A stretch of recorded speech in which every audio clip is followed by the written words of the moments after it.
আজি আমি দৃঢ় সিদ্ধান্ত লৈছোঁ আমি AGPF পঞ্চায়ত খেলিম আৰু ছেপ্টেম্বৰৰ আগত 2 মাহৰ ভিতৰত আমি সকলো ঠাইতে বুথ কমিটি আমি গঠন কৰিম। এইটো আমাৰ দৃঢ় সিদ্ধান্ত আৰু এই হিচাপে আমাৰ আগবাঢ়িব। মই তেওঁক এটা ব্যক্তিগতভাৱে চেলেঞ্জ দিছোঁ আজি ৰাজহুৱাভাৱে। ৰ'ব, পৰমা ৰাজবংশী তেওঁ যিজনে কৈছে অসম গণ পৰিষদৰ স্থিতি শিপাঝাৰত নাই, যিজনে কৈছে প্ৰাক্তন বিধায়কসকল জাবৰ হৈছে, তেওঁক মই ৰাজহুৱা চেলেঞ্জ দিছোঁ। পাৰ্টিৰ টিকেট এৰক, তেওঁ নিৰ্দলীয় হিচাপে খেলক আৰু জয়নাথ শৰ্মা খেলক, জাবৰখন প্ৰমাণ কৰি দিব শিপাঝাৰ মানুহে। পৰিকল্পনা আছে, আমি ৰাজনৈতিক দল, আমাৰ পূৰা পৰিকল্পনা আছে।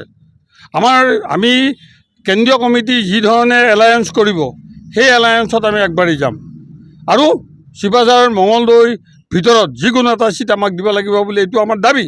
আজিও আমি দাবী লৈছোঁ শিপাঝাৰ সমষ্টি আমাক দিব লাগে বুলি। কিন্তু আমি পঞ্চায়তত আমাৰ শক্তি দেখুৱাম।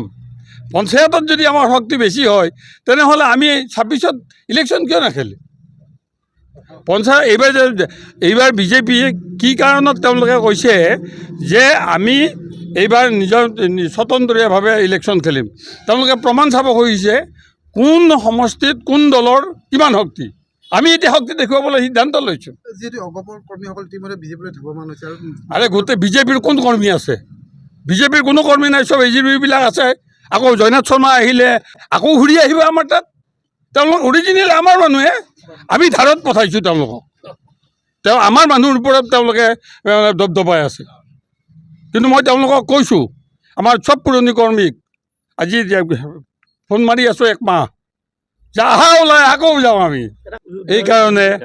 এইকাৰণে এইটো কথা আপোনালোকৰ আমি জানো বৰ্তমানৰ বিধায়কজন যদি এইবাৰ বিজেপিয়ে সমষ্টি দিয়ে, এইটো আমাৰ হাতত থাকিব নে নাথাকে এইটো সন্দেহৰ বাতাবৰণ বিধায়কে নিজে সৃষ্টি কৰিছে। নহয়, আপুনিও কয়, আপোনাক সুধিলে মনে মনে ক'ব, আপুনিও ক'ব, অকল মইহে কওঁ নেকি? পাব্লিকে কৈ আছে। এতিয়া মই ৰাজহুৱাভাৱে তেওঁক চেলেঞ্জ দিছোঁ, পাৰ্টিৰ বেনাৰৰ পৰা জয়নাথ শৰ্মা নুঠে আৰু পাৰ্টিৰ বেনাৰৰ পৰা বিজেপিৰ বেনাৰৰ পৰা পৰমা ৰাজবংশী উঠিব নালাগে। সমষ্টিৰ মানুহে দেখুৱাই দিব কোন যাব। আমাৰ আজিৰ দিনত মিত্ৰ দলত আমি বিজেপিৰ লগত আছোঁ, গতিকে বিজেপি আমাৰ শত্ৰু নহয়। ৰাইজে পাতিলে, দলে দিলে, আনডিছপুটেড কেণ্ডিডেট দিলে আৰু দলে যদি শিপাঝাৰত মোক কেণ্ডিডেট দিয়ে কোনে নেখেলে? আপুনিও খেলিব।